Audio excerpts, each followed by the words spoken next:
ସମୟ ସମୟ କେବେ ବି ଧରି ରଖିବାକୁ ଚେଷ୍ଟା କର, ଯେମିତି ହେଲେ ହାତରୁ ଖସିଯାଏ।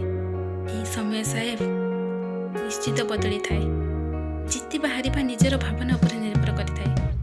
ପୃଥିବୀରେ ଏମିତି କୌଣସି ଲୋକ ନାହିଁ ଯାହାର ସମସ୍ୟା ନାହିଁ, ଆଉ ଏମିତି କୌଣସି ସମସ୍ୟା ନାହିଁ ଯାହାର ସମାଧାନ ନାହିଁ।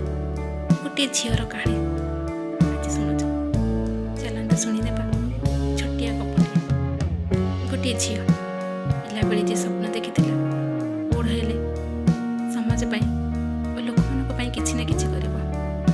ହେଲେ ଦେଖନ୍ତୁ ପରିସ୍ଥିତି ଆଜି ତାକୁ କେଉଁଠି ଆଣି କେଉଁଠି ଠିଆ କରିଦେଲା।